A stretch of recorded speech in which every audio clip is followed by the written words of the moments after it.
Pod Saúde, com Claudete Troiano. Oi, pessoal! Estamos aqui com mais um episódio do nosso Pod Saúde. Hoje vai ser muito gostoso, porque nós vamos falar dos pequenos, da síndrome das creches. Mas antes disso, eu preciso agradecer parceiros. Aqui Nino Branos Acessórios, a Ana Ri, que é uma parceira também igualmente querida, no vestido que hoje eu uso. E olha as flores que lindas, são da Estrelízia. Obrigada, viu, Sérgio da Estrelízia. Obrigada a Frame, que é essa produtora maravilhosa. Hélio Silliman na direção, Marcela Troiano nas reportagens. E hoje a chefe que está presente aqui, servindo os nossos convidados, é a Adriana Cataldo. Olá, Adriana. Oi, Claudete. Oi, pessoal. Tudo bem? Estou novamente aqui para mostrar então para vocês agora mais uma vez o nosso carrinho e para dizer que se vocês precisarem de alguma coisa para festas, qualquer tipo de festas, eventos, é só chamar a gente. A gente vai com carrinho de frios, carrinho de doces, as grazing tables, tábuas, ilhas gastronômicas, parede de donuts, temos uma infinidade de coisas, tudo para o seu evento. É só nos chamar no Instagram, que é @amazing.table. Nosso celular 11 999 32 2111. Não sei se eu já falei, mas temos a comida mexicana também. Então, se precisando, é só entrar em contato com a gente. Obrigada. Muito obrigada, Adriana. Vamos começar o nosso assunto, então. Desde 1940 é que são registrados casos de doenças transmissíveis em crianças que frequentam locais coletivos fora de casa. Quanto mais horas fora de casa, mais riscos para a saúde. Mas o que fazer? Se no Brasil, especialmente, nós precisamos de muitas horas de trabalho. A mulher está cada vez mais ativa no trabalho para ajudar no orçamento do lar. E é isso para ganhar um salário mínimo ou muito pouco mesmo. Crianças são mais suscetíveis a doenças devido ao sistema imunológico que está ainda em desenvolvimento. Então, resfriados, faringites, sinusites, bronquites, bronquiolites, pneumonias, otite média aguda, rosácea, papeira, sarampo, são algumas das doenças mais comuns.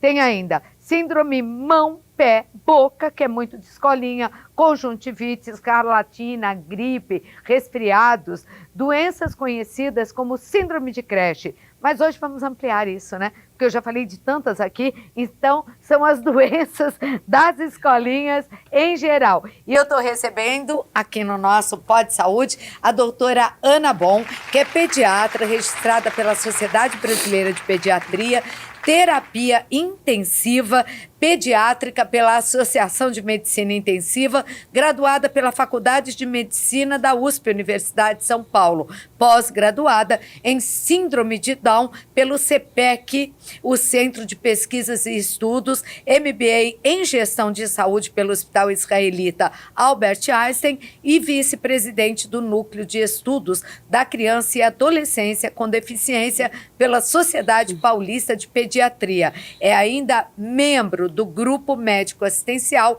sobre a Pessoa com Deficiência do Hospital Albert Einstein. E olha, eu falei só um trechinho. Como você já fez coisa, hein, Ana? Tô te ouvindo falar, falei, nossa, ufa! Ufa! Sou eu mesma. E o Hélio Silliman, nosso diretor, falou uma coisa que é verdade. É a primeira vez que eu entrevisto aqui 2 em 1. 2 em 1. Ou seja, a doutora Ana tá grávida já para nascer. Pode nascer hoje, agora, mais tarde. Daqui a pouquinho, durante o podcast. Espero que... Ô, Laura, espera um pouquinho, tá bom, amor? Né, filhota? E é o terceiro filho? Meu terceiro filho, eu tenho 2 meninos. E o que te fez ter 3 filhos nos dias de hoje, em que as mulheres preferem um só? Você sendo pediatra, Ana. Você sabe, Cláudia, é engraçado que os pacientes, quando ficaram sabendo, né, eles ficam felizes e comentam, ai, doutora, parabéns, tal. Daí vem um silêncio e logo em seguida... Mas foi sem querer ou vocês queriam, assim? Vocês são doidos mesmo? Eu não sei, acho que eu e meu marido, a gente sempre quis ter casa grande, sabe? Tá. Casa cheia, criança correndo. Acho que a maternidade, pra mim, foi muito transformadora, assim. No sentido... Você aprendeu com ela? Nossa, acho que a maior faculdade, acho que pode pôr aí no currículo. Tá. Que acho que o que muda a nossa prática médica, principalmente como pediatra, né? Eu acho que a maternidade muda todo mundo, né? Em qualquer... Sim, a mulher especialmente. A mulher né? especialmente, mas... pra gente que trabalha com isso, acho que a maternidade é um crescimento absurdo, né? Acho que a gente consegue chegar melhor nas famílias, tocar melhor as mães, acalmar melhor, Passar sabe? por isso e passar 3 vezes, hein? Corajosa, eu diria, viu, doutora? É pra dizer que eu sei, né? Criar de criança. Pós-graduação em maternidade, esqueci dessa, né? Boa. MBA em criar crianças. Muito bom. Agora, criar criança não é fácil, não é? Não é fácil para a mãe que está junto, é difícil também porque a avó, se fala muito, é palpiteira, se não fala nada, não dá ajuda, opinião, não ajuda, é meio difícil.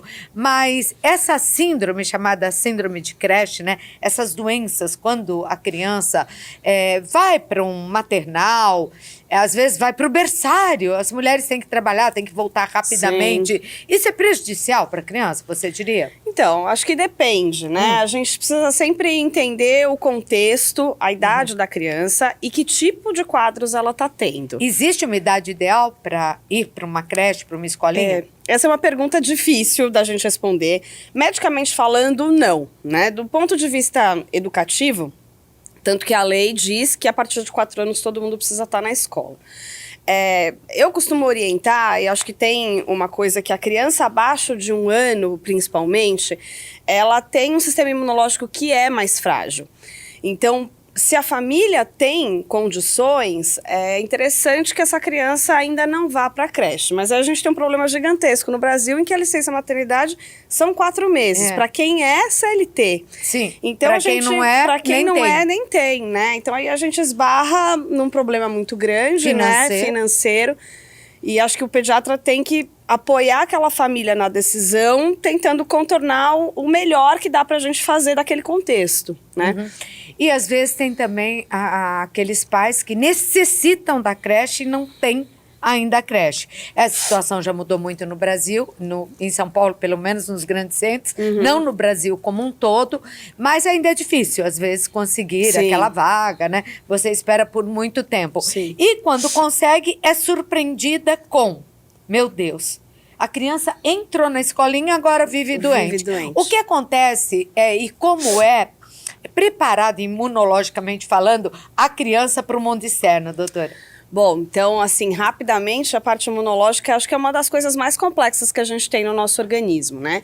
Então, o nosso sistema de defesa, ele tem um monte de soldadinhos, como se fossem vários soldados de defesa, né? Eu sempre falo para os pacientes, é como as forças armadas, né? Você tem o exército, a marinha, a aeronáutica, etc e tal. Cada um tem suas funções e o nosso sistema imunológico, ele aprende a combater entrando em contato com as coisas. Então, quando a criança é muito pequena, ela não tem esse aprendizado. Esse aprendizado, ele vai acontecendo através das vacinas, né? Que ensinam o nosso corpo a combater algumas doenças.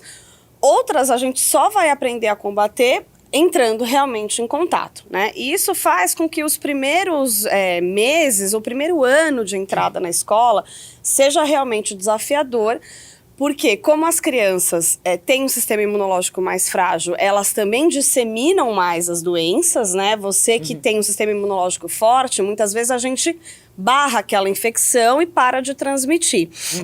Criança não, criança tá sempre encatarrada. E ela pega mais fácil ela também. pega mais fácil, ela transmite mais fácil.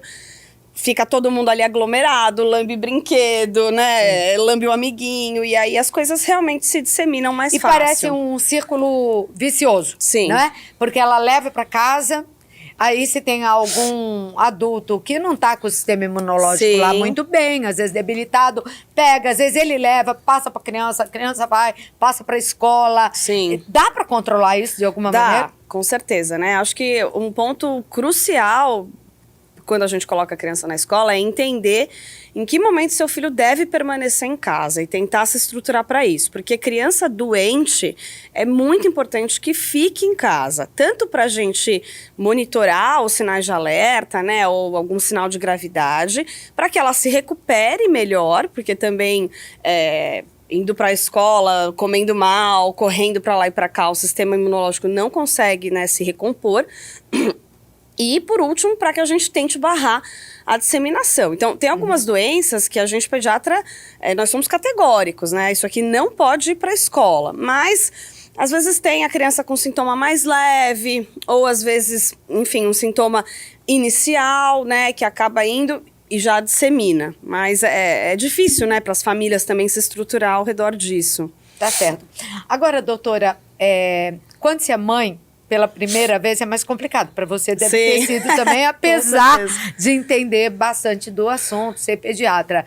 Existe a hora certa de... Bom, primeiro, vacinas. Toda criança tem que ser vacinada, tem que ser vacinada. Isso é, assim, um dos maiores progressos da medicina foi a vacinação, né? A gente impede... E hoje são várias as vacinas. São várias. Aumentou o número, né? O calendário brasileiro, nacional, dado pelo SUS, ele é exemplo no mundo inteiro. É uma das coisas que a gente deve ter mais orgulho do nosso país, é o calendário de vacinação, porque ele realmente é muito completo, em qualquer posto de saúde.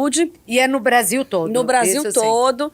Então, é ir no posto vacinar, né? Então, isso é uma coisa que se leva a sério no nosso país. Porque e é importantíssimo. O que a gente viu ultimamente é um movimento contra a vacinação. Sim, infelizmente. E isso coloca a vida da criança em risco. E é uma decisão do adulto, exato. meu Deus. Não só da criança, como da população, Sim, né? de todo mundo. Porque aquela criança, ela aumenta o risco de óbito, de complicações de internação e de disseminar ali doenças das mais variadas possíveis. É gravíssimo isso, realmente. E o que eu ia te perguntar, fazendo a pausa aí para falar da vacina, que é tão importante, a mãe, ela reconhece ou às vezes ela extrapola o momento certo de levar a criança ao médico. Como a criança fica nisso? Uma hora uma febre, outra hora uma gripe, um resfriadinho, uma tosse. Mas é perigoso, né? Sim. Quando levar a criança ao médico, doutora? Olha, acho que a coisa principal para dizer para quem está assistindo, né, enfim, acho que a gente sempre fala, criança prostrada, caída, largada, isso chama muito atenção. Então, claro que quadros prolongados sempre devem ser avaliados prontamente, mas chama muito atenção um quadro em que a criança está muito fora do estado habitual. E quem é mãe e pai conhece seu filho, né? Sabe como é que é aquele jeitão dele no dia a dia. Então, a criança que está, principalmente se ela estiver sem febre, porque a febre acaba derrubando, quando baixa a febre, se a criança melhora, muitas vezes a gente pode observar em casa. Agora, baixou a febre, a criança está largada, não quer brincar, não quer comer, não quer fazer nada, ou está meio sonolenta, isso chama muito atenção. Na pediatria a gente é doutrinado a entender que estado geral é sinal de alerta, né? Então acho que esse é o principal para quem está em casa. Outros pontos importantes são febre prolongada, uma febre ali mais do que 72 horas, sempre precisa ser vista, né? Uma febre que não abaixa por nada, que eu não consigo abaixar depois de dar antitérmico, isso também chama atenção, principalmente se ela passar de 40 graus, e falta de ar. Criança que nem eu tô aqui, né, com a minha barriga, comprimindo os meus pulmões. Então, criança com mais dificuldade de respirar. Situação. Criança com falta de ar sempre precisa ser avaliada. Acho que são os pontos assim mais comuns, cruciais, que precisam de atenção.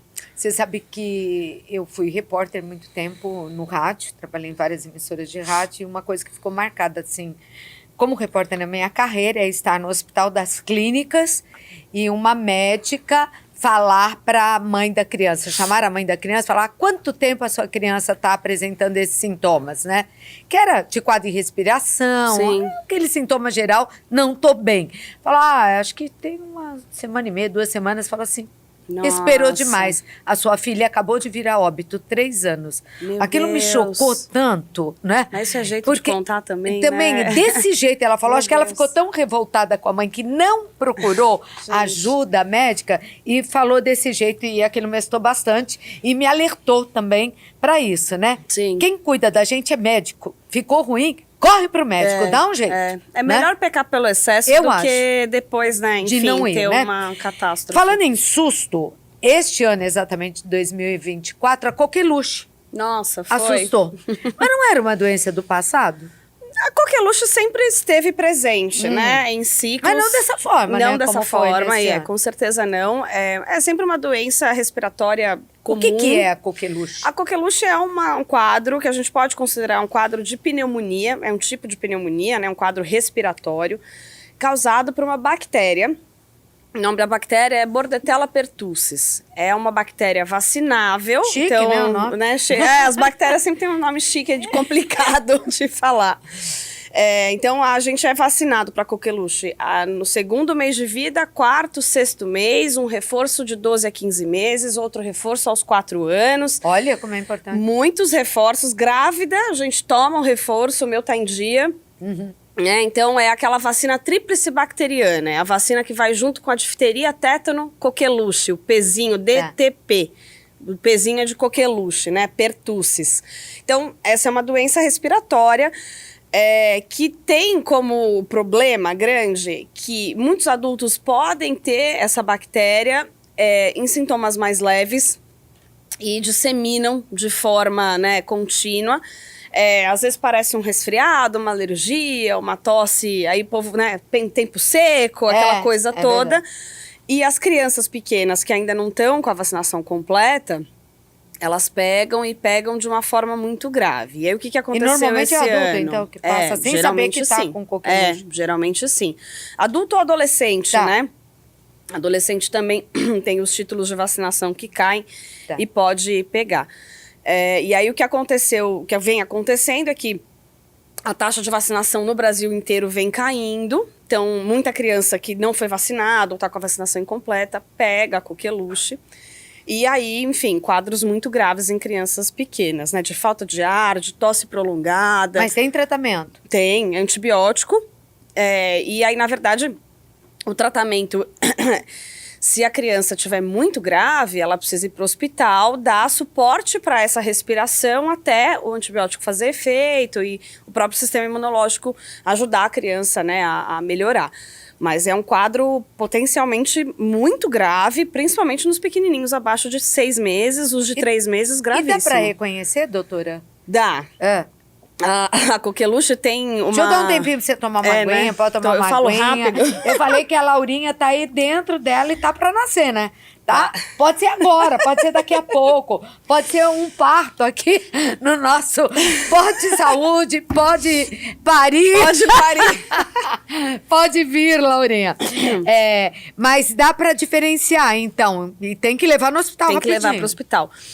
A coqueluche o pessoal sempre refere como aquela tosse de cachorro. E ela tem um barulho bem característico, que é um barulho que leigamente se chama guincho, né? Que é aquela tosse que na hora a criança tem um acesso de tosse tão intenso, tosse, que daí ela fica com falta de ar e na hora que o acesso de tosse passa, ela puxa o ar e faz como se fosse um apito, digamos assim. Então, essa tosse... É bem característico. É bem característico. Dá pra perceber. Essa tosse super intensa, né? Que não dá trégua o dia inteiro. Vem em salvas com esse apito final, né? Uma tosse mais seca. Vai pro hospital. Corre pro hospital. Porque a coqueluche, ela tá com muito. Dá um tempinho pra respiração da doutora Ana Bom aqui, porque a Marcela Troiano foi visitar uma escolinha. Legal. E conversar um pouco sobre isso, né? Afinal de contas, a mãe fica até um pouquinho assustada. Nossa, mas tá doente de novo, mas o que aconteceu? E os bilhetinhos lá, olha, tossiu, já não chegou, olha, caiu. Coisas de escolinha. Vamos ver. Marcelo?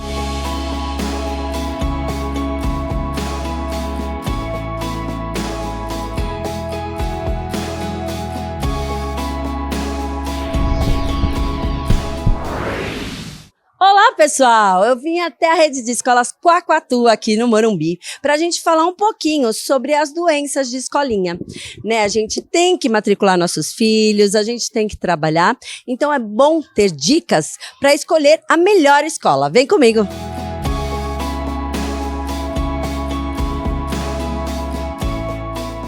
Estou aqui com a Cris Ramos, diretora pedagógica da rede Quaquatu de escolas. Tudo bem? Tudo bem, tudo bem. É um prazer estar aqui, uma escola aí tão renomada, de qualidade, e é por isso que estamos aqui para falar um pouquinho sobre, né, as doenças da escolinha, que a gente não pode, né, abafar o caso, existem, só que a gente é pai, é mãe, a gente deseja matricular os nossos filhos em uma escola que atenda, né, as nossas necessidades e até higiene é fundamental. Como que essas doenças, elas afetam, né, no ano letivo aqui da escola? Olha, as doenças, elas estão na escola, porque a gente sempre está com crianças. Mas, no geral, na educação infantil, um pouco menos, porque as faltas, elas não são tão significativas, porque as crianças, o dia a dia são vivências, né? Não são conteúdos que se perde, tem que recuperar, né? São as vivências, são as brincadeiras, são os jogos que vão construindo esse dia a dia.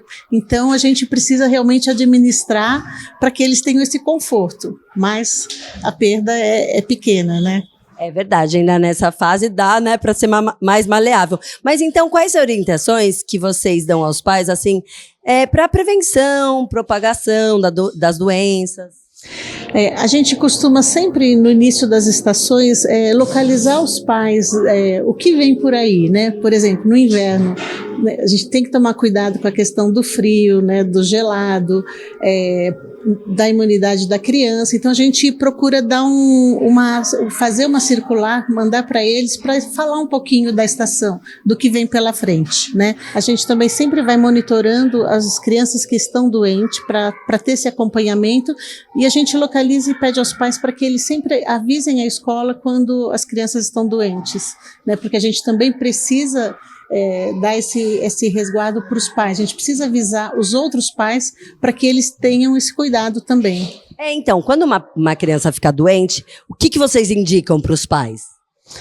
Primeiro, que eles informem a escola. É fundamental que avisem, seja uma gripinha, seja uma estomatite, uma pneumonia, porque nós vivemos uma comunidade, então nós precisamos avisar os outros pais, até para eles prevenirem. Se surgir uma febre na outra criança, olha, sinalizou tal coisa na escola. Então, é um controle que a gente tenta fazer para que a gente consiga acompanhar as doenças que vão acontecendo ali com as crianças. E para evitar epidemias, vocês têm alguma tática? Bom, além da gente monitorar as doenças que vão acontecendo com as crianças, informar os pais sobre essas doenças para que eles possam também acompanhar, né? A limpeza do ambiente é super importante, a limpeza dos brinquedos. Então vou já te cortar. Como que é a rotina de higiene? É isso que eu queria perguntar, estava super curiosa. Tá. A gente limpa direto, né? Às vezes nós somos as loucas da limpeza, né? As crianças, os ambientes são limpos todos os dias, com álcool 70, com produtos que são específicos para cada área, né? E no fim de semana tem uma limpeza mais pesada, porque os brinquedos precisam ser lavados, os móveis precisam ser higienizados de uma maneira mais forte, né? Mas essa limpeza é diária, a gente tem que acompanhar, porque as crianças usam de tudo, mexem em tudo, brincam com tudo, então tem que limpar. Não, tem que limpar. Tem que limpar. E aí, a doença mais frequente aqui na escola, qual que você acha que é? São as gripes em geral, né? Gripes e resfriados, a gente tem que conviver, não é? Porque se a criança foi ao médico, está tomando remédio, não tem por que não vir na escola, a não ser que ela esteja muito indisposta. Mas, do contrário, a gente recebe sim a criança e faz esse acompanhamento, né? Mas, por exemplo, doenças que são contagiosas, como estomatite, como conjuntivite, então essas doenças a gente... os pais se afastam a criança da escola e só retornam quando elas estão aptas, né, para esse convívio. Agora vamos deixar uma dica para os pais que querem matricular os seus filhos numa escola. O que eles devem olhar, como eles devem escolher essa escola? Tá. Em relação à questão de saúde e doenças, né, eu acho que uma das coisas importantes é olhar o espaço físico, se é amplo, se é arejado, né? Se as crianças, mesmo no inverno, as janelas estão abertas. é importante também você ter uma listinha de perguntas, né? Assim, o que você, né, o que a pessoa, quando está te apresentando, faz em caso quando a criança está doente, né? Eu acho que isso ajuda você a ter a melhor escolha, né, do espaço que você vai escolher, da escola que você deseja para o seu filho, né? Legal, muito obrigada, parabéns aí pelas, né, atitudes que vocês têm. E vocês, ó, fiquem de olho e façam a escolha certa. Um beijo! Agradecer aí, né? A Cris estava falando a respeito da escolha. Você acrescenta alguma coisa? Como escolher a... Como você escolheu a escolinha? Olha, eu acho que acrescentaria duas coisas. Ser próximo de casa ou do seu trabalho, né? Eu acho que criança, principalmente pequena, numa cidade como São Paulo, nas grandes capitais que são muito grandes, ficar transitando muito tempo é ruim. E a segunda coisa é algo muito subjetivo, que é bater o santo, né? Você precisa confiar muito na escola. A escola é uma extensão da sua casa. Então, você precisa colocar numa escola que tem os mesmos valores que a sua família, que tem ali a mesma forma de pensar algumas coisas, né? Porque não necessariamente você tem coisas certas e erradas, mas se você não confia e deixa já naquela desconfiança, a criança sente isso, né? E fica mais aflita. Aliás, criança sente tudo, né, doutora? Absolutamente. Desde a barriga, né? Já tá sentindo tudo aí. É verdade. Sente, reconhece voz, né? Com certeza. Música. Já tá ouvindo aqui, já tá tagarelando, ela já tá aprendendo sobre as doenças. Tá certo. Agora, nós ouvimos ali a higiene na escola. E como deve ser a higiene em casa, com os brinquedos das crianças, com os produtos que as mães usam? Acho que depende um pouco da idade, né? Então, aquela limpeza... Eu sempre falo assim, depois de um ano, é até importante que a gente não seja excessivamente paranoico com a limpeza, ou aquelas famílias, por exemplo, que não deixam a criança ir na grama, ir na areia, descalço, pôr a mão na terra, porque, até puxando o gancho do sistema imunológico, esse aprendizado imunológico com a natureza é super importante. Mas, claro, chegou da rua... Vai no banheiro, lava a mão, né, com sabonete. Essa lição acho que ficou da Covid, né? Acho que sim. Pelo menos essa. Tá doente, álcool gel, né? Se tem alguém doente em casa, se possível, separar os objetos de uso pessoal, né? Então, assim, tô resfriado, eu vou usar o meu copinho aqui, só eu, né? O talher, enfim, toalha, essas coisas também ajudam. Uma coisa também que ajuda um pouco a parte respiratória é a lavagem nasal. Então, a gente sempre recomenda que as famílias usem no dia a dia, pelo menos uma vez por dia, ainda mais nessa época do ano que o tempo está muito seco. Aliás, isso é recomendado para todos nós, né? Todos. Não só as crianças. E numa época com tempo seco, como estamos vivendo, e vivemos em várias épocas do ano, na verdade, é super importante.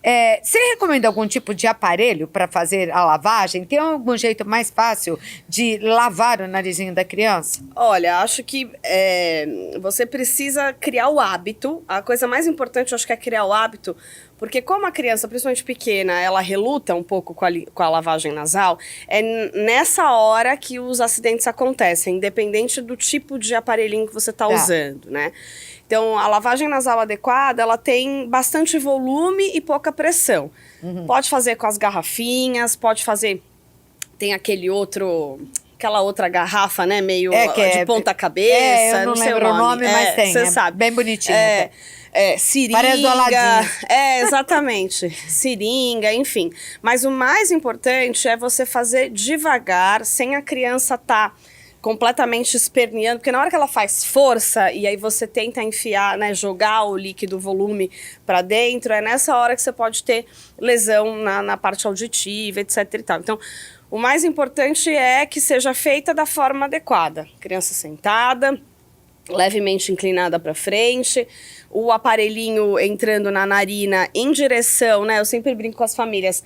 O nariz, ele não tá para cá, ele tá para dentro do rosto. Então, a gente tem que colocar, por exemplo, o rosto tá aqui, né? A garrafinha, a seringa, pra direcionado, como se fosse entrar dentro da face, não pra cima, porque o seu nariz, ele tá aqui, né? O catarro, ele se acumula aqui. Se você joga pra cima, ele bate aqui na narina e cai tudo pra fora. Então tem que ser pro lado molinho, pra esse lado. Isso, Pra esse isso, lado. assim, pra Tá, dentro. pra dentro e Isso. não pra cima. E não pra pra dentro. cima, exato. E tem alguns que os médicos falam que tem que bater nesse ossinho aqui de dentro. Aí não, você tá dizendo pra colocar não pra cima, mas aqui é só...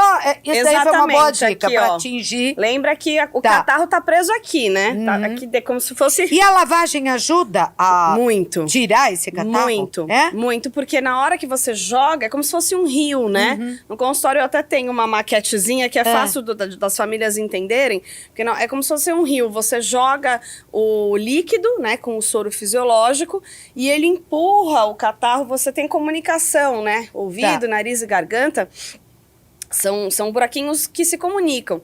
Então, na hora que você joga bastante volume de água, é como se você lavasse ali aquele terreno que tá sujo, né? Já lava tudo de uma com vez. aquela catarreira, exatamente. Já lava tudo Nossa, de uma vez. E dá um alívio, né? Eu tenho uma rinite terrível, dá um alívio quando remove ali o catarro, né? E o seu nariz respira melhor. Porque dizem que tem uns cílios. Uma vez eu entrevistei um otorrino dentro do nariz, Exato. né? Como se fossem uns cíliozinhos. E ali também fica preso muita coisa. Exato. E às vezes você fica com aquela dificuldade já proposta pelo ar ruim, Sim. né? O pouco ar, pouca umidade, aquela tipo do ar, já fica difícil respirar. E com essa sujeirinha, só piora. Exatamente. Então alivia. E aí os cílios, né, a célula nasal, né, que tem esses cílios, eles ficam ali paradinhos, cobertos de catarro. E aí eles não conseguem fazer a função deles, que é combater os vírus que chegam, as bactérias que chegam, Que eles têm que ficar filtrar o chacoalhando ar. lá dentro. Exatamente. Tá. Então isso também é uma outra vantagem da tá. lavagem. Você, primeiro, né, remove o catarro, que tem bactéria, né, e ácaro, e pólen, e poeira, e etc., respira melhor, porque o ar entra mais fácil, e a função que o nariz exerce, que é de filtração e combate dos germes, vai ser feito melhor, porque as células vão estar ali livres. Falando nisso, vamos falar da automedicar a criança. Isso é perigoso? Por exemplo, ela tá com o mesmo sintoma daquela vez, não vou levar no médico, não. Eu ainda tenho aquele xarope, vou dar aquele xarope, vou fazer a mesma coisa. Qual o perigo disso? Nossa, muitos, né? Muitos. É? Acho que para listar, além de pedir a opinião da vizinha, ir no farmacêutico, na farmácia, pedir indicação de remédio. Pro balconista. Exatamente. Então, bom, número Olhar 1, no Google. Olhar no Google também, acho que essa é a pior, né? Porque no Google você digita aparece de nada a tragédia, né? É, então, verdade. assim... acho que o primeiro ponto é você atrasar um diagnóstico importante, né? Então, você ficar ali mascarando alguma coisa que tem um Nem potencial tudo que de parece gravidade. Sim. O sintoma pode ser parecido e a doença pode ser Com outra. certeza. Na pediatria, a gente brinca, né? Quando eu dava aula lá no Hospital das Clínicas para os residentes, os sintomas são tosse. Abre ali a chave de diagnósticos diferenciais. Asma, refluxo, pneumonia, resfriado, sabe assim, a infinidade de coisas que podem ser com aquele mesmo sintoma. Então, isso é muito perigoso. Acho que, claro, depois que a criança cresce, né, que a gente entende, se ela tá bem e é uma febre isolada, você medicar com antitérmico pontualmente e aguardar ver se tá vindo algum sintoma. Opa, bati aqui no microfone, desculpa. É uma coisa, né? Agora, um quadro recorrente que você tá só medicando a febre ou tá só dando um xarope para tosse, peraí, né? Perigoso. A gente pode atrasar um diagnóstico ou, às vezes, levar a alguma complicação. E tem muito remédio que tem efeito colateral, né? Sem contar essa parte, né? Então, tem xarope, por exemplo, que tem corticoide, que é um medicamento que tem muitos efeitos colaterais ruins para criança. Às vezes pode estar vencido, que é outro Tem perigo, também. né? Exatamente. Oferecer comprimido para criança como se fosse balinha. Uma balinha. Isso é perigoso, doutora? Se a criança for pequena, pode engasgar, né? Não, eu estou dizendo de associar a outro tipo de coisa, o entendi. medicamento, Sim, para sim. tomar um comprimidinho e Sim. falar, olha, é uma balinha. Não acho bacana, né? Ir nessa linha do Porque do ela pode enganar, né? ela pode pegar, né, Sim, esse remédio. sim, Eu e fico depois, pensando, sei lá, exatamente. né? Se é Então- coisa de vó louca. Não é não. Isso é um acidente super comum em casa, né? De acidente doméstico, que a criança acha ali uma cartela de comprimidos e toma Vai lembrar do que a mãe monte. falou, uma Exato. balinha, tal. Acha que é balinha, comida, com certeza. Super bem lembrado. Deixa eu fazer uma correção aqui, que no início eu falei rosácea, mas é uma uma coisinha vermelha Alteração que dá de na pele. pele. E o que na verdade estava escrito era roséola. O que é isso? Roséola é uma infecção viral causada... Existem alguns vírus que podem causar.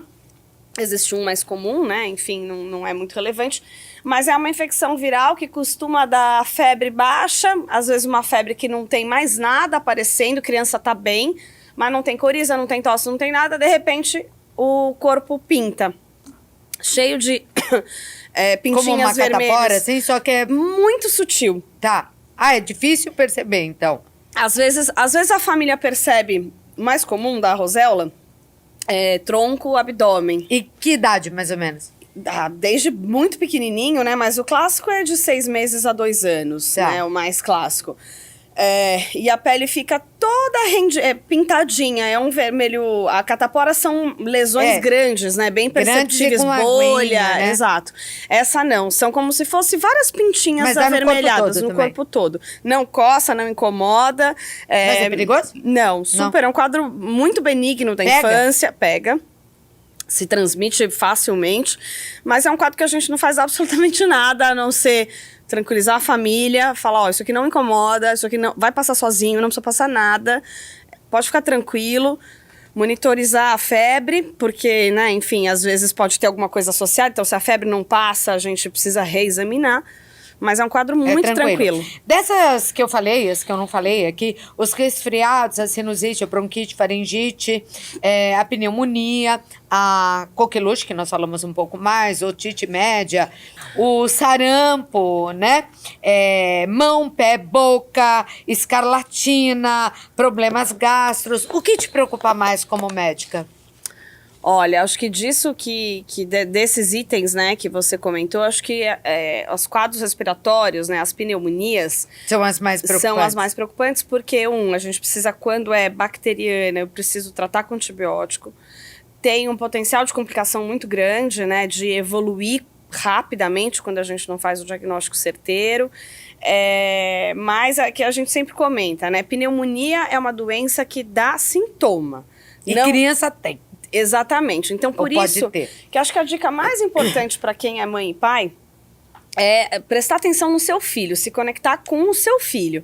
A gente desenvolve aquele feeling materno de que quando nosso filho não tá legal, né?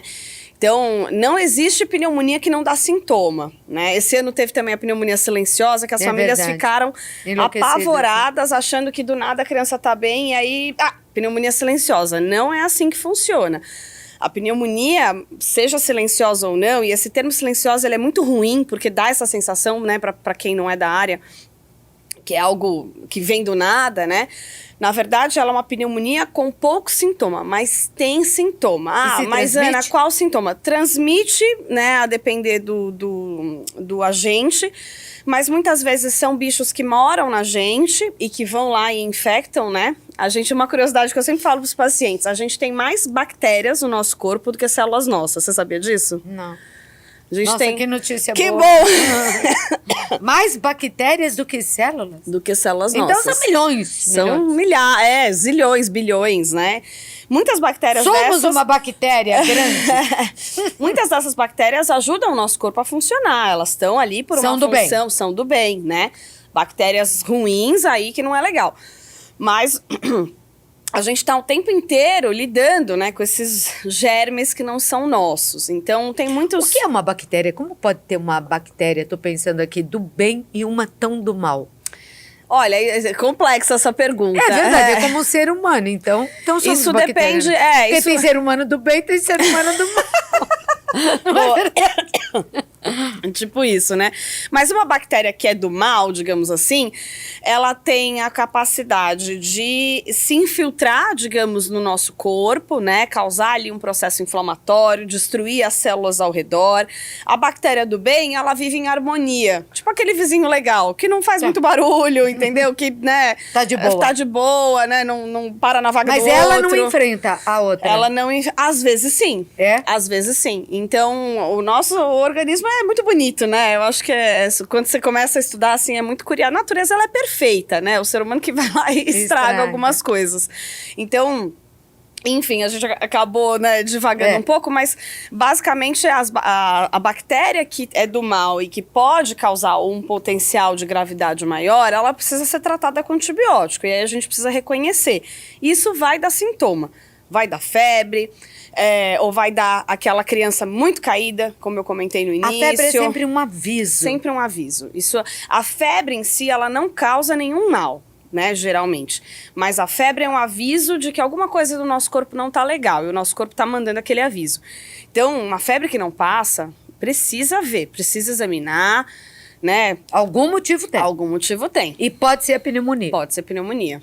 Outra dica também que eu sempre gosto de dar para as famílias, sempre falo no Instagram, né, que é sempre o pulo do gato ali. Para o médico que é bom, ele não vai esquecer de pensar em pneumonia quando a criança está com dor de barriga e febre. Porque você tem... Pneumonia pode... Dor de barriga que você diz diarreia ou não? Não, Dor na barriga. Uma dor na barriga, uma dor no tórax, né? Para crianças maiores que já conseguem referir. Principalmente na presença de febre, né? E principalmente se não tiver diarreia e vômito, a gente precisa lembrar de pneumonia, porque também muito do sintoma vai aparecer a depender do local onde aquela infecção está acontecendo. Então, por exemplo, se eu tenho uma infecção bacteriana muito próximo da via aérea aqui, central, né, que leva o ar, aí a gente vai ter bastante tosse, porque a tosse é um sintoma que aparece quando eu tenho catarro preso na garganta, na traqueia, né? Se a pneumonia tá aqui mais do lado e não chega nessa via respiratória, às vezes eu não vou ter tosse, mas eu vou ter cansaço, eu vou ter dor nessa região. Não tão silenciosa, então. Não é silenciosa, não é silenciosa. Tem então, que observar, porque a dor vai estar lá. Exatamente. Uma criança respirando que nem eu, né? Meio ofegante, né? Criança ofegante, por isso que eu martelo muito nos sinais de alerta com as famílias, porque é importante. Não existe doença na infância grave que não está aparecendo, entendeu? É o que você falou, a natureza é sábia. Muito sábia. Isso já acontece exatamente para aqueles que são pais de primeira viagem, observar a criança, ficar perto da criança é legal. Dessas doenças, a que te assusta é a pneumonia. Sim. A que te assusta mais é a pneumonia. E tem uma que chama muita atenção, porque há muito tempo ela também tá aí, o pé, mão, boca. O que é isso, doutora? Essa que doença tanto se fala em escolinha, pé, mão, boca. Essa é uma doença que, do ponto de vista pediátrico, de gravidade, ela não é uma doença mas tá que presente. mata, né? Então, assim, mas ela é uma doença muito chata, porque ela dói muito, a criança fica prostrada, assim, fica... então, enfim, o que é o mão, pé, boca, né? O mão, pé, boca é uma doença viral, causada por um enterovírus. Aí eu falei errado, é mão, pé, boca, não pé, mão, boca. Não, mas tá tudo tanto bem, faz? tanto faz. Então tá O nome, na verdade, médico é uma doença por Coxsackie, que é o nome do vírus, né? Tá. É melhor mão, pé, boca. Mão, pé, boca tá mais bonito, bom, né? Tá mais fácil de lembrar. Por que tem esse nome? Porque são lesões, então também é uma doença de pele, né?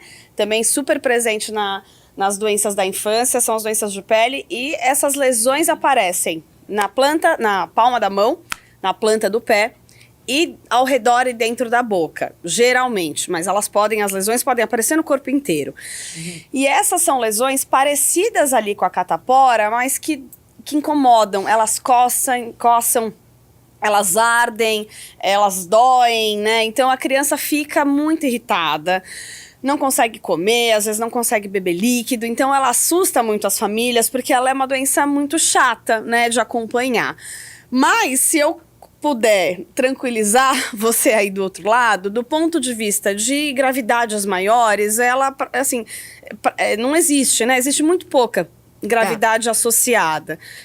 Claro que você pode menos ter... do que num sarampo, do que com numa certeza, do que numa pneumonia. Principalmente se a criança não foi vacinada. Exatamente. Quer dizer, a vacina nos protege, não nos garante que a criança não terá sarampo. Mas uma criança vacinada contra o sarampo, né, cumprindo aquele protocolo vacinal existente no país, ela pode ter um sarampo, mas ele vai ser brando. Ele não vai causar risco de morte, é isso? Isso é muito importante. É muito importante isso que você falou, Cláudia, porque as pessoas às vezes ficam revoltadas. Nossa, mas eu fui vacinada, como que eu peguei? o objetivo da vacina é, primeiro, que você não pegue formas graves, que você não morra daquela doença. É para isso que a gente vacina, para que as pessoas não morram, né, das doenças específicas. E o segundo ponto da vacinação é para você impedir epidemias, né? A gente só barrou a pandemia do Covid porque as pessoas foram vacinadas e aí a doença ainda está circulando. Ainda. Mas as pessoas pararam de morrer. E até as pessoas vacinadas contra a Covid, que tiveram Covid após a vacinação, tiveram uma Covid bem Leve, diferente. com certeza. Do Exatamente. que antes da vacina surgir. Perfeito. Não é? Então tem que vacinar. Isso tem que entrar na cabeça dos pais. Tem que vacinar. Pode ter a doença, mas não vai ser tão grave. Dessas doenças infantis, quais você teve? Tive catapora, lembro bem, eu já era maiorzinha. Otite, eu tive algumas. Quem teve, desculpa te cortar, quem Imagina. teve catapora tem o vírus da varicela. Sim. Pode ter o herpes zoster? Exatamente, o herpes Tem que ter tido a catapora? Tem que ter tido a catapora. Que é uma doença terrível. Sim. Adulto, quando pega catapora, é terrível, né? Também é mais difícil. Isso é uma... E pode ter? Pode, com certeza. Você teve na infância a catapora. Quem teve, fique alerta, tem vacina, mas não na rede pública, contra o herpes zoster, que nós ainda vamos falar aqui futuramente, que é uma coisa horrível, dói muito. Otite. Otite, eu lembro de ter algumas. A otite pode ser por alergia? Não. Normalmente não está associado. Aí você pode ter ali uma inflamação, uma dor, mas quando a gente fala em otite, a gente está falando esse termo, né? Geralmente diz respeito a uma infecção bacteriana. Tá. Que mais? Acho que eu tive infecção de garganta. Mas não lembro. Eu fui uma criança saudável, sabe, graças Clau? a Deus. Comia muito bem, sempre comi por isso muito que bem. ela gostou de fazer criança, olha lá. Mãe de 3 filhinhos, com a Laurinha que tá aí chegando. Agora, doutora, quem se cuida mais nesse aspecto ou cuida mais dos filhos? São as mães? São. Sempre são, né? Sempre são. Que ficam mais alertas à vacinação, aos cuidados, a ter a intuição e correr pro médico? Sim. Acho que a gente vem mudando, né? Essa como que se diz? A participação Essa forma, do homem essa tem forma de sido maior. pensar, né? Esses dias alguém estava discutindo isso e eu comentei que no consultório eu tenho, acho que o privilégio de acompanhar famílias em que os pais são extremamente presentes. Que ótimo. Vêm na consulta e me mandam mensagem, Perguntam e compartilham e perguntam. E às vezes a mulher tá viajando, porque a gente também tem uma sociedade onde a mulher hoje é totalmente economicamente ativa, né? Sim. E acho que isso vem mudando. Mas ainda, acho que a carga mental, emocional, física, né, é muito... Na mulher tem taxa de mãe solo no Brasil muito alta, né, então acaba que acho que isso ainda é um papel colocado muito ali na ordem feminina, né, onde, na verdade... Cada vez mais, depois que eu virei mãe, isso para mim é muito claro, que a gente precisa de uma aldeia realmente para criar crianças saudáveis, crianças emocionalmente equilibradas, né, num mundo Não dá pra deixar tudo nas costas da mãe que não aguenta, que tá já tem fazendo uma um monte de tripla, coisa. exatamente, tripla jornada de trabalho. E eu não posso deixar você sair daqui sem falarmos da importância do aleitamento materno. Nossa, que a com gente certeza. falou sobre vacina, é uma vacina natural, não é? Com certeza. Leite de vaca é bom pro bezerro, leite nosso é bom pros nossos filhos, né? Gostei, é isso aí. Então me fala do aleitamento materno, que hoje eu vejo assim a mulher mais preocupada com isso. Embora trabalhe mais fora de casa e às vezes tem que sair, ela encontra mecanismos, eu queria que você falasse sobre isso. Tira o leite, hoje tem algumas coisas que facilitam isso, para que seja dado o seu leite para o seu filho. E qual a importância disso, doutora? Nossa, também outra maravilha, né, da natureza, acho que é o leite materno. O leite materno é algo tão absurdamente assim, impressionante que ele segue sendo descoberto, né? A gente tem, a própria indústria tem laboratórios gigantes para estudo do leite materno, para tentar fazer com que as fórmulas se assemelhem o máximo possível. Um antibiótico natural? Exatamente. Então, o leite materno não é só comida, né? Ele é... Claro, isso é o mais óbvio, né? Garantir ali o crescimento e a parte nutricional. Mas a gente tem toda a parte de anticorpos que passam pelo leite materno. Hoje a gente sabe que além dos anticorpos, existem substâncias que não funcionam como anticorpos, mas eles ajudam as células de defesa do bebê a combater as bactérias. Isso é uma descoberta recente, assim, fantástica. A gente tem outras substâncias que ajudam o intestino a funcionar melhor, ajudam as bactérias boas que a gente comentou a funcionarem melhor e fazer a função de auxílio no nosso organismo. Todos os minerais, né, os sais minerais, os nutrientes, as vitaminas que tem no leite materno, a absorção ela é perfeita. Então, para a gente ter uma ideia, né, por exemplo, o leite de vaca tem muito mais ferro do que o leite materno. A gente não consegue absorver. Então, na verdade, o leite de vaca, quem consome, né, na pequena infância, abaixo de 1 ano, é risco para ferro baixo, porque a gente não consegue absorver. No leite materno, essa absorção, ela acontece naturalmente, né? Em quantidades muito pequenas, a criança já consegue absorver e, né, manter. E toda mulher tem leite. Toda mulher tem leite. Quanto mais estimula, mais leite. Exato. Claro que a gente sempre precisa partir desse pressuposto, né? Não existe leite fraco. Isso é um mito absurdo, né? O leite, ele vai se adaptar durante a mamada e durante a fase de vida do bebê para a necessidade daquele bebê. Então, o leite de uma mulher cujo filho tem 6 meses é totalmente diferente do meu leite daqui a 15 dias, né? Que eu espero que a Laurinha já tenha saído.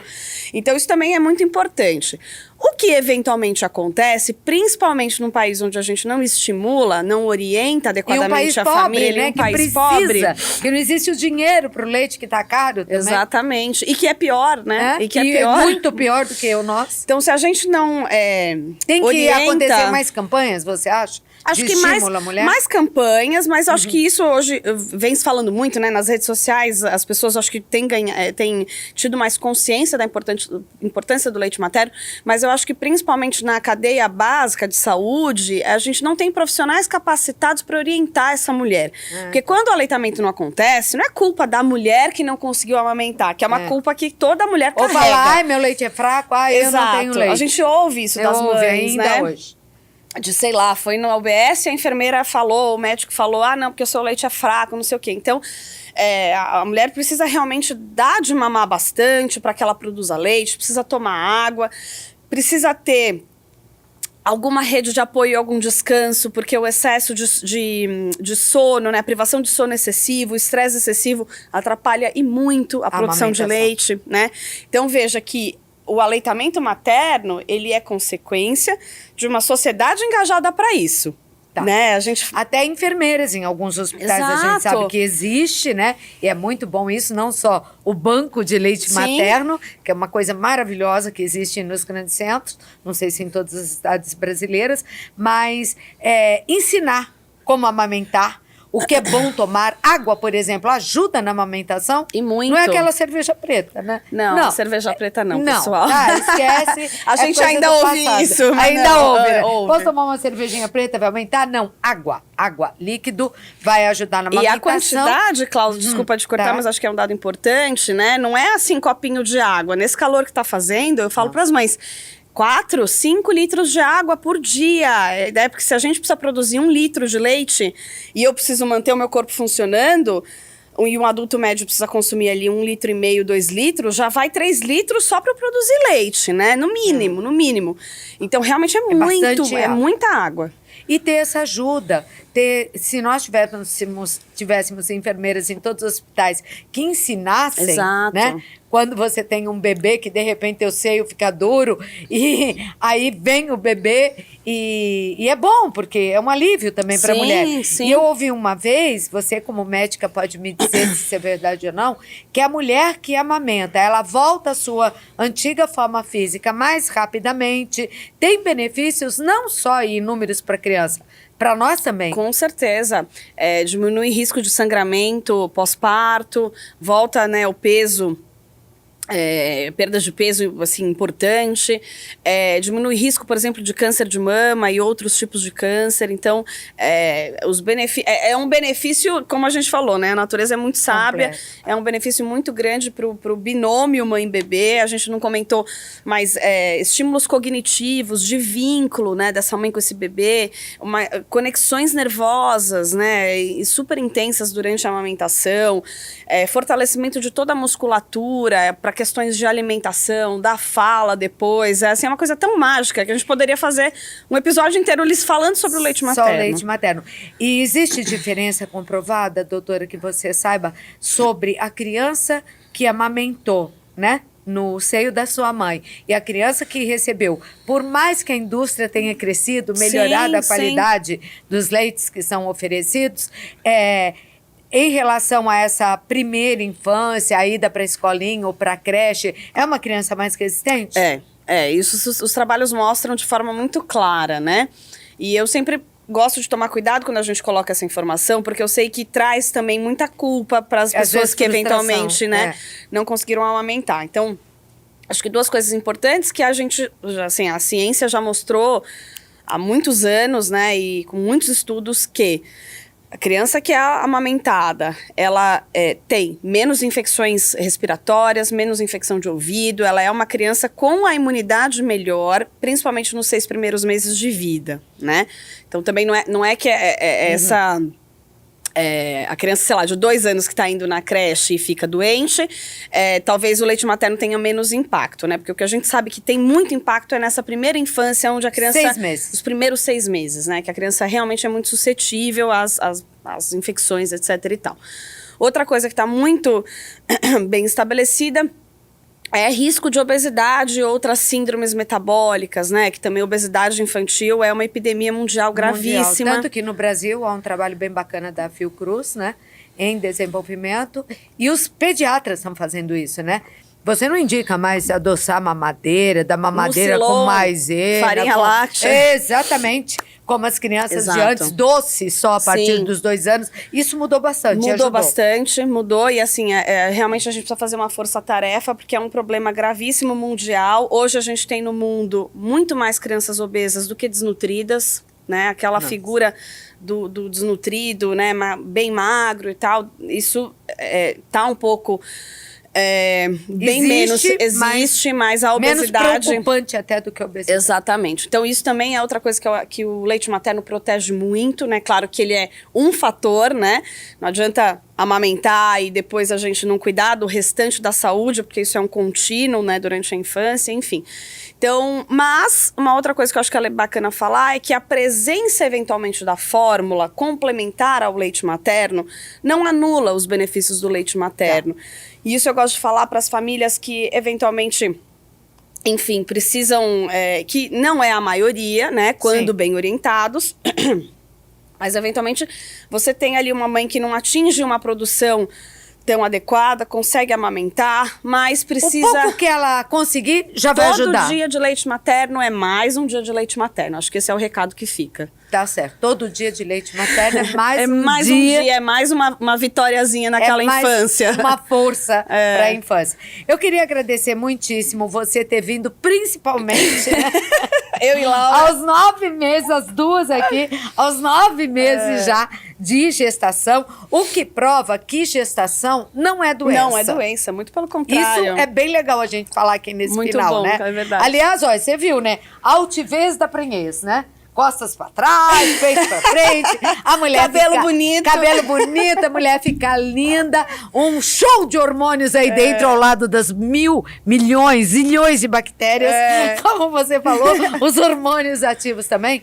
E a mulher normalmente costuma trabalhar até quase o finalzinho, como você está trabalhando, porque a licença maternidade ainda é curta para o período em que precisamos dar atenção aos pequenos. Né? Isso também, enfim, espero que o Brasil, não só licença maternidade, como licença paternidade, né? Que é algo que se fala tão pouco. Mas, enfim, né? Acho que é o que eu falo, meus pais ficam doidos. Como que tá circulando para lá e para cá? Eu falo, minha obstetra me liberou, eu estou ótima. Vamos lá, a Cláudia me chamou, eu vou lá gravar com ela. Eu agradeço muito, eu queria ser o recado final. Doutora Ana Bon, hoje falando aqui com a gente, Para as mães que têm esses filhos pequenos, que foi o assunto principal de hoje, essa síndrome de creche, e que ficam arrasadas, preocupadas. Mãe sempre se culpa, né, doutor? Com certeza. Tá sempre. É sempre. Além de tudo, a culpa culpa acaba nos acompanhando a vida inteira. Mas se culpa, fala, ai, tá vendo, eu tô trabalhando, ela vai na escola, ficou doente, vou tirar da escola. Para as que estão com essa dúvida, esse pensamento, qual é o seu recado? Olha, acho que as doenças fazem parte da infância. A gente precisa disso até um certo ponto para criar um sistema imunológico bom. Segundo ponto, se conecte com seu filho, fique atento aos sinais de gravidade para que você busque ajuda rapidamente e não deixe nenhum quadro complicar, né? O objetivo não é que a criança não fique doente de jeito nenhum, isso é impossível. Então, não traga essa culpa para si. E acho que o terceiro ponto para tentar evitar um pouquinho ou melhorar, né, a intensidade desses quadros é cuidar da saúde como um todo. Vacinação, sono, alimentação de qualidade, né? A gente esquece às vezes do básico e fica querendo remediar com coisas que não são úteis, né? Por exemplo, xaropes e não sei o quê. Então, fazer o básico bem feito, se conectar com seu filho e ir remediando as coisas que são habituais da vida, que são essas infecções, acho que esse é o recado final. Tá certo. Doutora, você falou durante o nosso bate-papo sobre o seu Instagram e um material lá. Você grava para o Instagram, por favor, deixe pra gente, para as mães aprenderem mais. Tem bastante informação lá sobre tudo, né? Acho que maternidade, pediatria. Ana Domingues Bom. Ana é com 2 N's, Domingues com Z. Bom é B-O-H-N. Tá aí, Ana Domingues Bom. Tchau, Laurinha. Tchau, doutora. Então, acho que te vejo só com a Laurinha nos braços da próxima. Que coisa mais linda. Então, que ela já tá, né, aí cheia de saúde e vida, que te faça mais feliz ainda. Muito obrigada. Ao lado dos outros, você e seu esposo. Um beijo. E um beijo pra você também, que acompanhou mais um episódio do Pod Saúde. Se você gostou, indique para os seus amigos, tá? Me falaram que tem que ativar um sininho, porque se ativando esse sininho, toda vez que tem um episódio novo, o sininho, não sei o que ele faz, mas ele te avisa, tá bom? Então, entre lá, é Pod Saúde com Claudete Troiano, uma produção da Frame com direção de Alil Siliman e reportagens de Marcela Troiano. Beijo, beijo.